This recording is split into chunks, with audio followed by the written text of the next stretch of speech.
बिस्मिल्लाहिर्रहमानिर्रहीम। अस्सलाम वालेकुम नाज़रीन, मैं हूं आपका होस्ट अहमद फवाद। एक बड़ी खबर और ब्रेकिंग न्यूज़ के साथ आज की व्लॉग में आप खिदमत में हाजिर हुआ हूं। एक अनहोनी हुई है और एक नाकाबिले यकीन खबर है कि चीफ ने अपनी बड़ी गलती जो है वो मान ली है। और ना सिर्फ ये कि उन्होंने अपनी गलती मानी है, बल्कि अपनी गलती का मलबा शिफ्ट करने की भी कोशिश की है।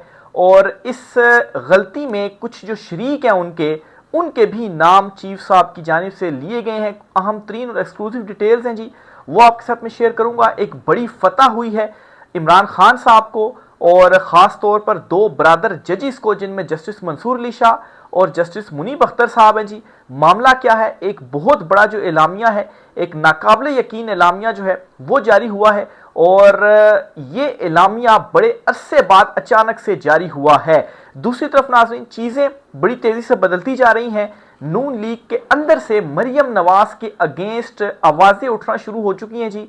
मरियम नवाज को झूठा करार दिया जा रहा है अपने ही लीगी रहनुमाओं की जानिब से। एक अहम लीगी रहनुमा ने मरियम नवाज का भांडा फोड़ा है जी। ये मामला क्या है, इस पर भी कुछ एक्सक्लूसिव डिटेल्स हैं, वो भी आपके साथ में शेयर करूंगा। और आखिर में आपको बताऊंगा कि वज़ीर आज़म इमरान खान के जो नारे हैं, जो ऐलान है, वो पिंडी से भी हो चुका है। बिल्कुल पिंडी, जहां पर GHQ है और भी अहम तरीन इदारे हैं जी। पिंडी वालों ने एक बड़ा जो ऐलान है वो किया है। इस पर भी कुछ तफसीलात हैं जी। एक बड़ी फतह हुई है इमरान खान साहब को, वो भी आज के व्लॉग में आपके साथ शेयर करूंगा। सबसे पहली बड़ी खबर और ब्रेकिंग न्यूज़ जो आपके साथ शेयर करनी है जी, एक एलामिया सुप्रीम कोर्ट ऑफ पाकिस्तान से जारी हुआ है। और इस एलामिये में 26वीं आईनी तरमीम जो कि सुप्रीम कोर्ट ऑफ पाकिस्तान में चैलेंज की गई थी, इस दरखास्त के ऊपर आखिर क्यों फुल कोर्ट जो है वो नहीं बनाया गया था, इस हवाले से ये एलामिया जारी हुआ है। और इस एलामिया में चीफ जस्टिस याया अफरीदी साहब ने वजाहत देने की कोशिश की है कि मैंने आखिर फुल कोर्ट क्यों नहीं बनाया था। हालांकि फुल कोर्ट बनाने का जो हतमी फैसला था, जो इख्तियार कमेटी के पास था, वो हतमी फैसला हो चुका था।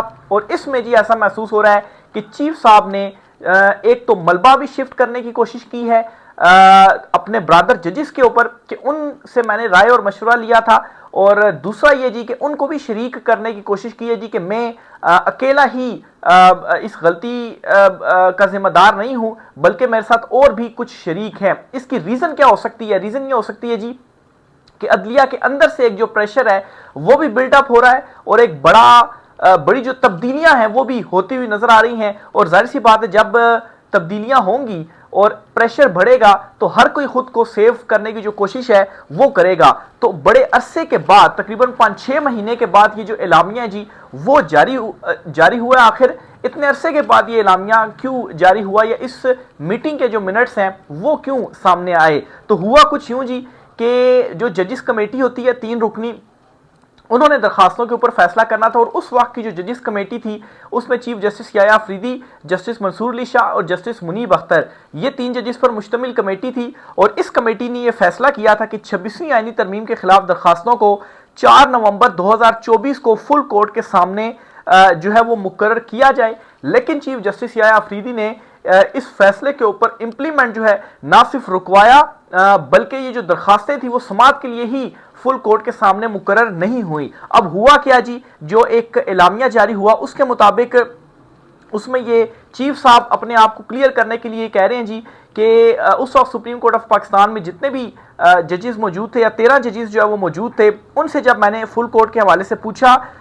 तो उनमें से जो 13 जजेस थे उन्होंने राय दी। और ये कोई ऐसा नहीं हुआ कि फुल कोर्ट मीटिंग हुई हो और उन्होंने पूछा हो, बल्कि उन्होंने इंडिविजुअली सबसे जाकर जाती तौर पर जो राय है वो ली। और उनमें से जी 9 जजेस ऐसे थे जी जिन्होंने कहा जी कि नहीं, ये फुल कोर्ट के सामने नहीं, आईनी बेंच के सामने होनी चाहिए। और बाकी पीछे 4 जजेस बच गए थे। तो इसका मतलब है कि अक्सरियत जो थी उसकी राय ये थी कि फुल कोर्ट नहीं होना चाहिए। इसलिए फुल कोर्ट के सामने कमेटी के फैसले के बावजूद जो दरखास्तें थी वो समाअत के लिए मुकर्रर नहीं की गई। अब कौन सा आईन या कौन सा कानून है जो कि इस बात की इजाजत देता है कि एक कमेटी जिसके पास इख्तियार और वो ये फैसले करे कि फुल कोर्ट बनना चाहिए, और अगर उसमें कोई अबहम भी था तो फुल कोर्ट था ना, फुल कोर्ट के सामने मामला जाता, वहां पर जजेस अपनी राय दे सकते थे। इवन के चीफ साहब ने यह भी मुनासिब शायद नहीं समझा कि फुल कोर्ट मीटिंग ही बुला ले तमाम जजेस की और वहां पर कोई जो फैसला है, चीजें जो है वो डिस्कस कर लें। इंडिविजुअली जो राय है वो चीफ साहब की जानिब से ली गई और इंडिविजुअली राय लेने के बाद जो है वो वीटो एक तरह से चीफ जस्टिस याह्या अफरीदी साहब की जानिब से किया गया। अब यहां पर सवाल यह है कि आखिर चीफ साहब ये इतना बड़ा जो इतराफ है या इतनी जो बड़ी बात है वो सुप्रीम कोर्ट से आज 6-7 महीने के बाद क्यों ये जो एलामिया है वो जारी करवा रहे हैं और ये बता रहे हैं जी कि मैं इसमें अकेला नहीं था या मैंने ये चीज़ नहीं रोकी थी, बल्कि अपने ब्रदर जजेस जो थे उनसे मैंने जो मशवरा है वो लिया था और फिर उसके बाद उन्होंने मुझे जो मशवरा दिया उसके मुताबिक जो मैंने फैसला था वो किया। एक दो चीज़ें मैं मजीद मामला हुआ कि क्लियर करने के लिए आपके सामने रख देता हूँ जी। चीफ जस्टिस याह्या अफरीदी का फुल कोर्ट ना बुलाने के हवाले से नुक्ता नज़र क्या था जी। सुप्रीम कोर्ट रिकॉर्ड में चीफ जस्टिस याह्या अफरीदी ने मौक़िफ़ अपनाया कि फुल कोर्ट से सुप्रीम कोर्ट में इत्तेहाद को नुकसान पहुंच सकता है और अदलिया अवामी तनकीद का शिकार हो सकती है, जैसा कि माजी में हो चुका है, इसलिए फुल कोर्ट इजलास को मुनासिब नहीं समझा गया। तो अब कौन सी अदलिया तनकीद की ज़ात में नहीं है। 26वीं तरमीम के बाद अदलिया के साथ जो कुछ हो चुका है जी, अब तो खुलकर लोग कह रहे हैं कि ये जो अदलिया है ये कंप्रोमाइज या मर्जी के जजेस लाए गए और पीटीआई के खिलाफ ये लाए गए और कंट्रोल्ड अदलिया है। अच्छा, मजीद वो कहते हैं कि वाज़ेह हो चुका है कि चीफ जस्टिस याह्या अफरीदी ने कमेटी के एक्सक्यूटिव फैसले की खिलाफ वर्जी की और 26वीं आईनी तरमीम के खिलाफ दरखास्तों की समाअत के लिए फुल कोर्ट नहीं बनाया। इसी तरह इस वक्त कोई बाकायदा फुल कोर्ट मीटिंग भी नहीं हुई थी। चीफ जस्टिस ने सिर्फ गैर रस्मी तौर पर तमाम जजों से कमेटी के फैसले के बारे में राय मांगी।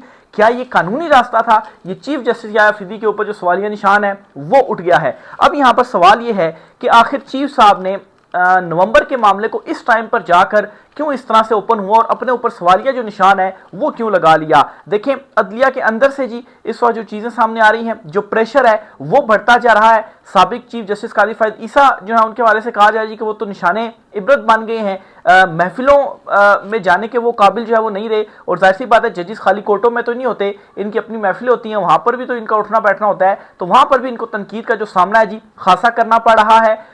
यूम पाकिस्तान के हवाले से जो तकरीब थी इस्लामाबाद हाई कोर्ट में, जस्टिस डोगर जो थे जिन्होंने पाकिस्तान का झंडा लहराया, तो उस तकरीब में जो इस्लामाबाद हाई कोर्ट के जजेस थे उन्होंने शिरकत नहीं की और उसका जो बाइकआउट है वो किया। इसी तरह सुप्रीम कोर्ट के अंदर से भी कुछ जो प्रेशर है जी वो बनता जा रहा है। तो ज़ाहिर ऐसा महसूस होता है जी कि बदलती हुई सूरत हाल को देखते हुए इवन के पॉलिटिकली भी जो चीज़ें हैं जी वो बदल रही हैं, मुक्तदरा के अंदर जो ग्रुप्स दो सामने आ रहे हैं, तो ये सारी सिचुएशन को बदलता हुआ देखकर यहाँ पर खुद को बचाने की या खुद को सेफ साइड लेने की कोशिश की गई जी कि नहीं, मैंने तो इस वजह से नहीं किया जी कि अदलिया माजी में भी तनकीद का जो है वो बायस बनी इसी वजह से, और अपने ब्रदर जजिस से लिया और अदलिया को बचाया और ब्रदर जजिस से मशवरा लिया, उन्होंने कहा तो फिर मैंने इस तरह से कर दिया।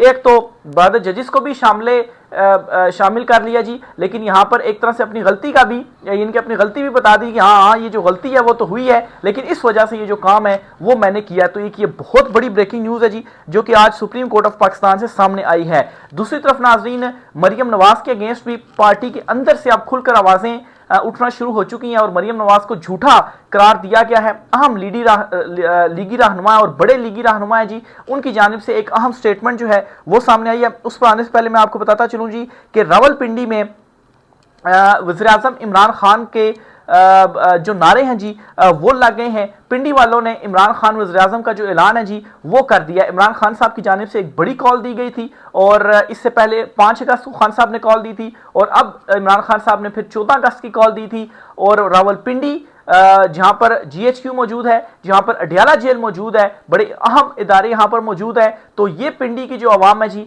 ये सड़कों पर निकली और ये समझ रहे थे कि हमने शायद डरा धमका दिया आवाम को, लेकिन पिंडी, लाहौर, कराची ये तीनों बड़े शहर हैं जी, बड़ी तादाद में इमरान खान साहब की कॉल पर यहां पर लोग निकले। ना सिर्फ लोग निकले, बच्चे अपनी फैमिलीज के हमरा वो निकले, पीटीआई के झंडे उठाकर वो निकले। गिरफ्तारियां, मुकदमे भी दर्ज हुए पाकिस्तान तहरीक इंसाफ के जिन्होंने झंडे लिए थे अवाम के ऊपर, लेकिन उसके बावजूद खौफ के बुत अवाम ने तोड़ दिए और एक पैगाम वाज़े तौर पर पहुंचा दिया गया जी कि आप जितना मर्जी जुल्म जबर फस्तायत कर लें, आप जितना मर्जी खौफ हरास फैला लें, हम जो है अब इमरान खान हमारी जिद बन चुका है और हम जो है वो इमरान खान के साथ जो है वो खड़े हुए हैं। जबरदस्ती अब आपकी नहीं चलेगी। आप जो डर बिठाना चाहते हैं वो अब आप अपने पास रखें। फिर दूसरी तरफ एक कानून भी लाया गया है जिसके मुताबिक अब आप किसी को गिरफ्तार करेंगे तो 3 माह तक आप उसको गिरफ्तार रख सकते हैं, 3 से 3 माह, और फिर उसके बाद अगर मजीद भी आपने रखना है तो 3 माह की मजीद जो मोहलत है वो मिल जाएगी। यानी कि पहले इस तरह से होता था कि आप गिरफ्तार करते थे तो 24 घंटे के अंदर आपने अदालत के अंदर पेश करना था, होता था, फिर अदालतों में केस चलता था, तो इतने लंबे खाते में चलने की क्या जरूरत है। सीधा कानून ही ले आए कि भाई 3 माह गिरफ्तार करने के बाद हम रख सकते हैं और फिर उसके बाद 3 माह की मजीद इसमें तोसी भी हो सकती है। यानी कि 6 माह आप किसी को भी गिरफ्तार रखेंगे, कोई पूछने वाला नहीं कि 6 माह ये आपकी कस्टडी में फिर रहेंगे। तो ये अच्छा तरीका है जी मजीद खौफ फैलाने का कि लोग अगर पीछे नहीं हट रहे तो सबको गिरफ्तार करो, बस इसी तरह से 6-6 महीने के लिए जेलों में डालो, फिर ये खुद ब खुद पीछे हो जाएंगे। लेकिन अभी तक जितना जुल्म जबर फस्तायत किया गया, अवाम ने इसको सहा, इवन के 2-2 साल के लिए आपने लोगों को अंदर रखा, 10-10 साल की सजाएं जो है वो आपने सुनाई, लेकिन उसके बावजूद जो लोग रिहा हो रहे हैं, रिहा होते साथ ही उनका नारा क्या है, इमरान खान साहब की हकीकी आज़ादी का जो नारा है जी, वो जेलों से रिहा होते ही वो ये जो नारा है वो लगा रहे हैं। जो सजाएं उनको दी जा रही हैं, सजाओं के ऊपर अल्हम्दुलिल्लाह जो है वो उनकी जानिब से कहा जा रहा है, यास्मीन राशिद हों, महमूद रशीद हों, एजाज चौधरी हों, जिनको आपने जेलों में रखा हुआ है, 10-10 साल की सजाएं सुनाने के बावजूद भी वो लोग डटे हुए हैं, वो लोग टल नहीं रहे, वो लोग पीछे नहीं हो रहे, इमरान खान साहब के साथ खड़े हुए हैं। इमरान खान साहब के साथ आप क्या क्या सख्तियां जो है वो जेल में नहीं कर रहे, इवन के अब आप खुद फ्रस्ट्रेशन का शिकार हो चुके हैं कि इमरान खान आखिर किस मिट्टी का बना है कि वो मान ही नहीं रहा कोई बात। और इमरान खान साहब जो है वो डट कर खड़ा हुआ है अपने हकीकी आज़ादी के नज़रिए के ऊपर। 20-22 घंटे उसे एक सेल में रखा जा रहा है, उसकी बीवी को गिरफ्तार करके सजा दे दी गई, उसकी पार्टी को जो है वो पाश किया गया, जो रहनुमा थे पाकिस्तान तहरीक इंसाफ के, जो अभी बाहर मौजूद है पाकिस्तान तहरीक इंसाफ की क़यादत, इस सारी क़यादत को आपने कंप्रोमाइज़ कर लिया। लेकिन उसके बावजूद भी इमरान खान साहब को आप नहीं तोड़ पाए, ना ही इमरान खान साहब की मकबूलियत को आप कम कर पाए, बल्कि इमरान खान साहब की जो मकबूलियत है वो इस कदर बढ़ गई है कि अभी आप इलेक्शन करवाए ना तो 3/4 से भी ज्यादा अक्सरियत जो है वो इमरान खान अकेला ले जाएगा। और इस वक्त सूरत हाल ये है कि पीटीआई का असल में वजूद क्या है, इमरान खान है। इमरान खान है तो पीटीआई है। इमरान खान के बगैर पीटीआई की जो लीडरशिप अभी भी बाहर घूम रही है ना, इन सबको भी इमरान खान साहब के नाम का ही जो वोट है वो पड़ा है। गंडापुर हो, बैरिस्टर गोहर हो, शेर अफजल मरवत हो, ये जो सारे बातें भी आज कर रहे हैं, तो ये इमरान खान साहब के नाम का वोट पड़ा और इमरान खान साहब के बगैर आप इलेक्शन लड़े तो आपको किसी ने पूछना तक नहीं है। तो पिंडी वालों ने भी, क्योंकि पिंडी से एक ये था जी कि वहां से लोग उस तरह से नहीं निकल रहे थे, लेकिन इस कॉल के ऊपर पिंडी से भी एक बड़ी तादाद में जो अवाम है जी वो निकली है, रैली निकाली है, और वज़ीर-ए-आज़म इमरान खान का जो ऐलान है जी वहां से भी हो चुका है। आखिर में आपको बताता चलूं जी कि लीगी रहनुमा है जावेद अब्बासी जी, उन्होंने एक बड़ा इंकशाफ किया और इस इंकशाफ में उन्होंने कहा है जी कि अदम एतमाद की जो तहरीक थी वो जनरल बाजवा के कहने के ऊपर लाई गई, और जिनसे हाथ मिलाना जुर्म था मुस्लिम लीग नून के अंदर, उससे जो शरीफ खानदान है इन्होंने खुद हाथ मिलाया, शहबाज शरीफ, नवाज शरीफ और मरियम नवाज ने, और हमें बताए बगैर उन्होंने उनसे हाथ मिलाया, और ख्वाजा आसिफ के जरिए हम सबको एक जगह इकट्ठा करके बताया कि जी कि आपने जनरल बाजवा की तोसी जो है, जो एक्सटेंशन है उसमें जो वोट है जी वो देना है। तो हम भी हैरान हो गए कि ये अभी हमारी पॉलिसी क्या थी, और अचानक से ही शरीफ खानदान ने खुद ही फैसला करके और हम पर अपना जो हुक्म है जी वो मुसल्लत कर दिया है। हालांकि मरियम नवाज जो थी वो बाद में ये पोर्ट्रे करती रही जी कि इस गुनाह में मैं शामिल नहीं थी, यानी कि जनरल बाजवा को तोसी देने के गुनाह में मैं शामिल नहीं थी। तो ये जावेद अब्बासी साहब है जी, ये कहते हैं जी कि इसमें ये सारा शरीफ खानदान जो है वो मौजूद था। बेशक अभी मरियम नवाज के, मरियम नवाज भी, शहबाज शरीफ भी और नवाज शरीफ जो है वो भी इसके अंदर शामिल थे।